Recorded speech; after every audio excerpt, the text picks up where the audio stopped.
Hello everyone, welcome to Eduseeker. और आज की ब्लॉकबस्टर सीरीज़ की सेकेंड वीडियो में हम लोग जो टॉपिक कवर करेंगे दैट इज़ स्वयं। तो स्वयं बहुत इंपॉर्टेंट टॉपिक है। इंपॉर्टेंट इसलिए है क्योंकि आप अगर PYQs देखें अपने प्रीवियस ईयर क्वेश्चन पेपर, तो पेपर 1 में बहुत फ्रीक्वेंट बेसिस पे स्वयं से क्वेश्चन पूछे गए हैं। एंड ऑल्सो पेपर 1 के सिलेबस में it is the part of your 3 units. अब वो 3 यूनिट कौन से हैं? देखिए, स्वयं टीचिंग एप्टीट्यूड में लास्ट टॉपिक में बहुत क्लियरली मेंशन है आपके सिलेबस में। पर क्योंकि एक ICT इनिशिएटिव है तो ये ICT का भी पार्ट हो गया, ठीक है। ICT initiatives in higher education and also the 10th unit that is your higher education, because it is related to the field of higher education, तो करंट अफेयर्स ओरिएंटेड बेस भी है। So that is why ultimately this topic is in all very important, ठीक है। तो स्वयं से questions आते हैं। आई विल ट्राई कि इसे मैं जितना ईजी वे में कॉम्प्रीहेंड करवा सकूँ आप लोगों को उतना करवाऊँ, और इसके जितने भी इंपॉर्टेंट आस्पेक्ट हैं हम लोग सारे इस वीडियो में कवर कर लें, सो दैट फिर इस वीडियो के बाद आपको इस टॉपिक के लिए किसी और सोर्स के पास ना जाना पड़े and in this video itself आपका ये पूरा टॉपिक कंप्लीट हो जाए, राइट। सो स्टार्ट करते हैं वीडियो। तो सबसे पहले जानते हैं कि इस वीडियो में हम लोग करने क्या वाले हैं। सबसे पहले हम लोग ब्रीफ इंट्रो डिस्कस करेंगे अबाउट स्वयं, देन फंक्शनिंग स्वयं की डिस्कस करेंगे कि कैसे फंक्शन करता है, देन ऑल्सो प्रिंसिपल्स ऑफ स्वयं कि कितने प्रिंसिपल्स हैं और वो कौन कौन से प्रिंसिपल्स हैं, एंड उसके नेशनल कोऑर्डिनेटर्स। अच्छा, स्वयं के जो नेशनल कोऑर्डिनेटर्स हैं तो फर्दर उनको 4 कैटेगरीज में सब डिवाइड किया है, तो वो 4 कैटेगरीज कौन सी है हम लोग वो भी डिस्कस करेंगे क्योंकि इनसे भी क्वेश्चंस आपके पेपर में पूछे गए हैं, राइट। तो सबसे पहले हम लोग डिस्कस करते हैं अबाउट स्वयं कि व्हाट इज़ स्वयं। देखिए, बेसिकली स्वयं का सबसे पहले जानिए आप लोग फुल फॉर्म, क्योंकि वो बहुत इंपॉर्टेंट है और उससे डायरेक्टली क्वेश्चन पूछा गया है पिछले साल। So that is Swayam stands for study webs of active learning for young aspiring minds. तो ये इसका जो एब्रीविएशन है ना, इसका फुल फॉर्म है। ये फुल फॉर्म ज़रूरी है याद रखना क्योंकि डायरेक्टली भी आपके क्वेश्चंस में पूछा गया है, ठीक है, पेपर 1 में। Then what is important is to know what is the tagline of Swayam. So tagline is शिक्षित भारत एंड उन्नत भारत, ठीक है। और स्वयं को लॉन्च किया गया था 9 जुलाई 2017 में। So it is very important to remember this date also and year, ठीक है। देन इसके बाद जो ज़्यादा इंपॉर्टेंट है जानना वो ये है कि स्वयं को डेवलप किसने किया था। तो स्वयं को डेवलप किया था MHRD ने and AICTE। So what is MHRD? It is your ministry of human resource and development, जो अब 2020 की NEP के बाद चेंज हो गई है and it is now ministry of education, ठीक है। And AICTE is your all India council for technical education, जो एक रेगुलेटरी बॉडीज है जो टेक्निकल इंस्टीट्यूशन से रिलेटेड है, ठीक है। So basically it was developed by MHRD and AIC but also along with the help of one company, ठीक है। अब वो कौन सी कंपनी है? बिकॉज ये एक ऑनलाइन प्लेटफॉर्म है जिसको क्रिएट करने के लिए एक टेक्निकल असिस्टेंस की ज़रूरत थी। So that was provided by Microsoft. So Swayam was developed by MHRD and AICTE along with the help of Microsoft, ठीक है। Then the next point is Swayam है क्या। देखिए, स्वयं एक indigenous made in India technology की मदद से बनाया गया मूक्स प्लेटफॉर्म है। तो अब मूक्स प्लेटफॉर्म क्या होता है पहले वो जानते हैं। मूक्स का भी आपको फुल फॉर्म पता होना चाहिए। MOOCs is basically your massive open online courses, ठीक है। अब इसके नाम में ही, एब्रीविएशन में ही इसका मीनिंग है massive open online courses. Massive मतलब ये ऐसे कोर्सेज है जिसमें बहुत large number of audience enrol होती है। ओपन कोर्सेज है मतलब डिस्टेंस कोर्सेज टाइप है। ऑनलाइन कोर्सेज हैं, कोई इसमें फॉर्मेलिटी नहीं है। आप कभी भी कहीं से भी एनीवेयर फ्रॉम एनी टाइम आप एक्सेस कर सकते हैं। एंड ऑनलाइन बेसिस पे you should have your internet connection and a device जिसमें आप ये कोर्सेज को एनरोल कर सकते हैं एंड एक्सेस कर सकते हैं। एंड ये जो कोर्सेज हैं ये यूनिवर्सिटीज़ भी प्रोवाइड करती हैं एंड कुछ इंडिपेंडेंट एजुकेशनल इंस्टीट्यूशंस भी प्रोवाइड करते हैं। तो ये बेसिकली होता है मूक्स, ठीक है, जहाँ कोर्सेज प्रोवाइड किए जाते हैं। यूनिवर्सिटीज़ करती हैं प्रोवाइड, एजुकेशनल इंस्टीट्यूशंस करते हैं और बच्चे ऑनलाइन वे में एनरोल करके वो कोर्सेज से अपनी नॉलेज इन्हांस करते हैं। मूक्स का फ़ायदा ये होता है कि इसमें सिर्फ एक पर्टिकुलर फील्ड के नहीं होते कोर्सेज, अलग अलग फील्ड के होते हैं। तो अगर आपको नॉलेज बढ़ानी है, फॉर एग्जांपल अगर किसी एक फील्ड में हो, फॉर एग्जांपल अगर आप मास्टर्स कर रहे हो इकोनॉमिक्स में, पर आपका इसके साथ ही इंटरेस्ट किसी और ग्राफिक डिज़ाइनिंग या किसी और कोर्स में है, तो वो उसके भी कोर्सेज आपको इस पर मिल जाएंगे। आप उसमें एनरोल करके उसकी नॉलेज गेन कर सकते हो और अपनी स्किल्स बढ़ा सकते हो।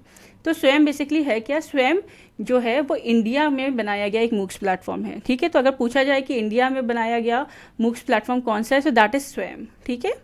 सो basically it is about that. Then the next is Swayam क्यों बनाया गया। देखिए, स्वयं को बनाया गया ताकि हम लोग क्वालिटी एजुकेशन इम्पार्ट कर सकें ऑनलाइन बेसिस पे। अब इस स्वयं में जो कोर्सेज हैं उन्हें हम लोग क्यों कहते हैं कि वो क्वालिटी एजुकेशन प्रोवाइड करते हैं? वो हम लोग इसलिए कहते हैं कि स्वयं में जो कोर्सेज बनाए गए हैं वो इंडिया की टॉप फैकल्टीज़ ने बनाए हैं of top institutes, right. So that is Y जो क्वालिटी है कोर्सेज की, जो इसमें इन्फॉर्मेशन या नॉलेज आप गेन कर रहे हो वो काफ़ी क्वालिटेटिव है and it is not compromising at all. So that is why we say कि Swayam provides quality education. Then the next is कि स्वयं में कोर्सेज जो हैं वो किस लेवल से हैं। तो स्वयं में क्लास 9 से लेके पोस्ट ग्रेजुएशन तक के कोर्सेज हैं अलग अलग फील्ड के, arts, humanities, engineering, graphics and everything, ठीक है, it includes everything. And also इसको लॉन्च किया था गवर्नमेंट ऑफ इंडिया ने प्रमोट करने के लिए online learning. So online learning on the basis of providing quality education. ऐसा नहीं है कि ऑनलाइन लर्निंग प्लेटफॉर्म है और और स्वयं अफोर्डेबल भी होता है, मतलब it's like free of cost. तो ऐसा नहीं है कि अगर कोई चीज़ आपको फ्री ऑफ कॉस्ट मिल रही है तो उसमें आपकी क्वालिटी को कॉम्प्रोमाइज़ किया जा रहा है कि कुछ भी ऐसी कोर्सेज बना के डाल दिए गए हों, ऐसा नहीं है। इंडिया की टॉप इंस्टीट्यूट्स के टॉप फैकल्टीज़ ने कोर्सेज क्यूरेट किए हैं। तो ऑनलाइन लर्निंग का जरिया है ये by providing quality education also, right? So this was about basic gist about SWAYAM. So now let's move forward with the functioning of SWAYAM. Functioning की बात करी जाए तो फंक्शनिंग जो है स्वयं की बहुत इंपॉर्टेंट है क्योंकि इससे क्वेश्चंस आते हैं। 4 क्वाड्रेंट में फंक्शनिंग होती है और वो क्वाड्रेंट्स कौन कौन से हैं एंड क्या वो अपहेल्ड करते हैं वो हम डिस्कस करेंगे, क्योंकि इससे डायरेक्ट क्वेश्चन PYQs में पूछा गया है। डायरेक्टली आपसे मैच द फॉलोइंग में आ गया है कि क्वाड्रेंट्स को मैच करो, which quadrants upheld with phenomena and which quadrants upheld which criteria. And also आपको पता होना चाहिए कि कितने क्वाड्रेंट्स हैं। 4 क्वाड्रेंट्स होते हैं, डायरेक्टली क्वेश्चन पूछ लिया गया है कि कितने क्वाड्रेंट्स हैं। तो 4 क्वाड्रेंट्स हैं, वो 4 क्वाड्रेंट्स कौन कौन से हैं वो भी आपको पता होने चाहिए, ठीक है।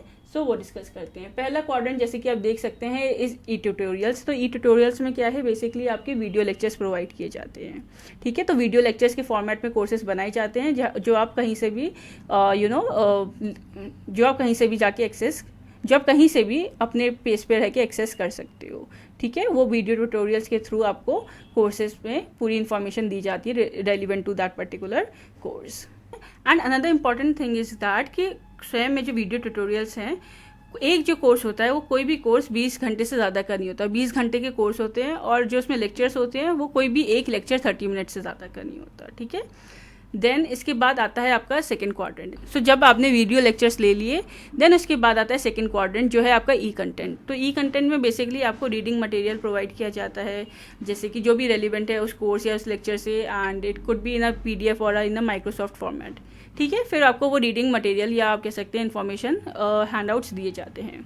देन थर्ड क्वाड्रेंट आता है जिसमें आपने सबसे पहले तो देखिए वीडियो ट्यूटोरियल्स देख लिए, मतलब आपने क्लास ले ली ऑनलाइन, फिर आपने ई कंटेंट भी आपको मिल गया, मतलब आपको नोट्स वगैरह भी मिल गए। फिर आता है थर्ड क्वाड्रेंट जिसमें आपका होता है टेस्ट। तो third quadrant stands for assessment, जिसमें आप क्या हो जाते हैं टेस्ट एंड क्विजेस। तो इसमें आप असेस कर सकते हो अपनी लर्निंग को कि आपने कितना सीखा कितना नहीं सीखा। और जो फोर्थ क्वाड्रेंट है वो बहुत एक्सक्लूसिव फीचर है स्वयं का, that is your discussion forums.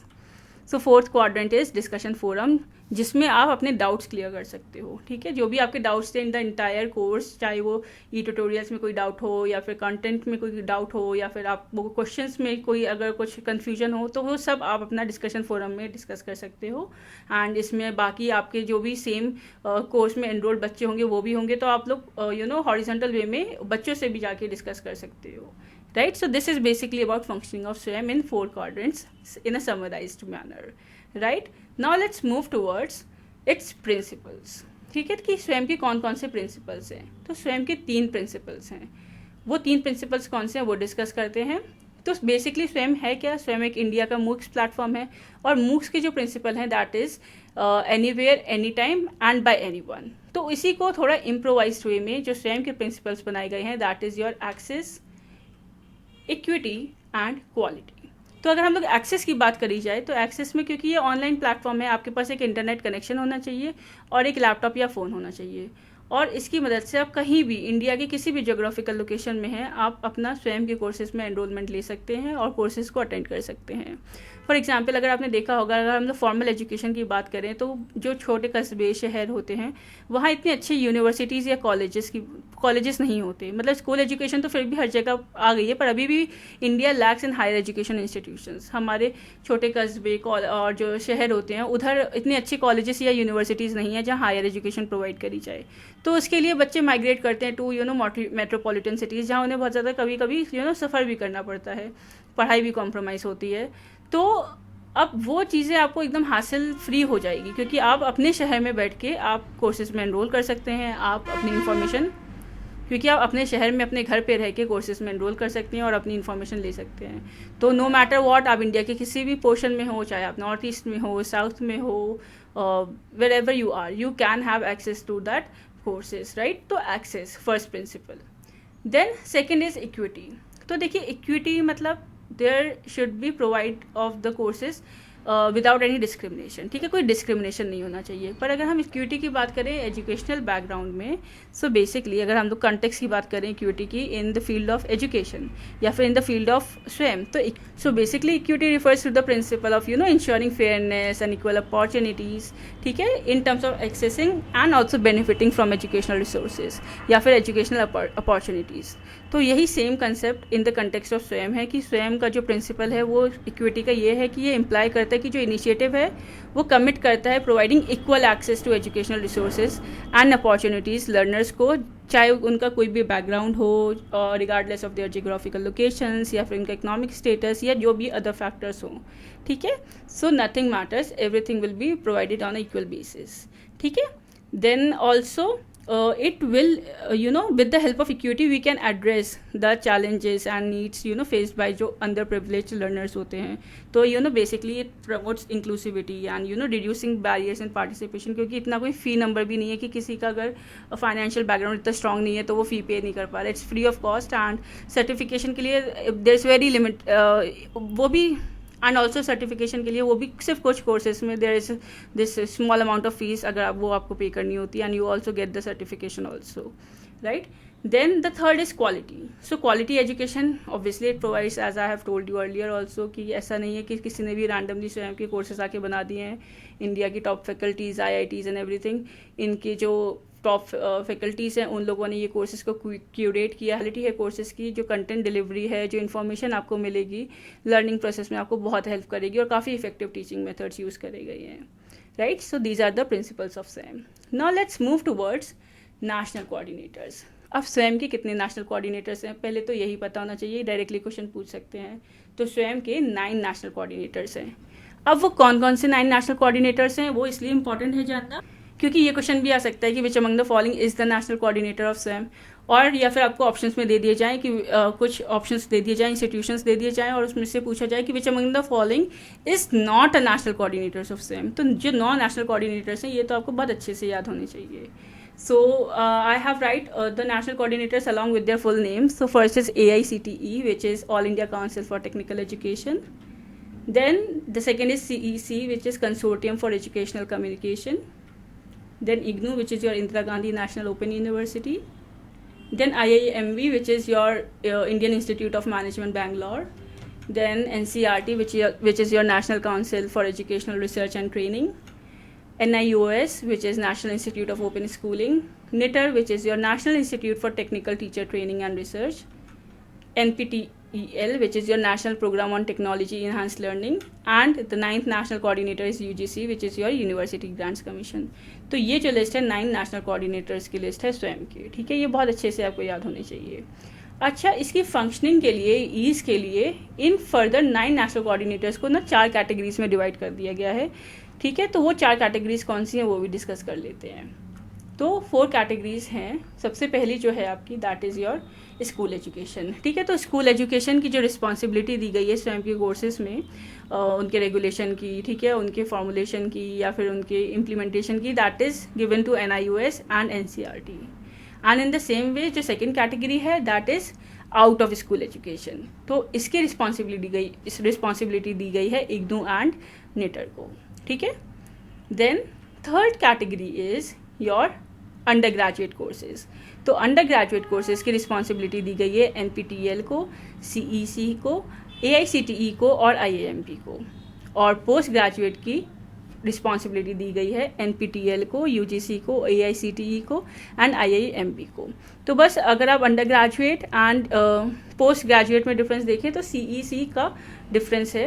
Under graduate में CEC को दी गई है रिस्पॉन्सिबिलिटी और पोस्ट ग्रेजुएट में आपके UGC को रिस्पॉन्सिबिलिटी दी गई है।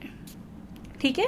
So under graduate and post graduate में तो बाकी 3 कॉमन ही है, and CEC for under graduate, UGC for post graduate, out of school के लिए इग्नू एंड निटर है, एंड स्कूल एजुकेशन के लिए NIOS एंड NCERT है। So yes, this is all about the concept of SWAYAM. So I hope you find this video helpful. Then please do like, share and comment, and stay tuned for our more upcoming videos, and do let us know in the comment section how much this video is helpful. And yes, let's meet in the next video. So yes, take care and stay tuned for the more upcoming videos. Thank you.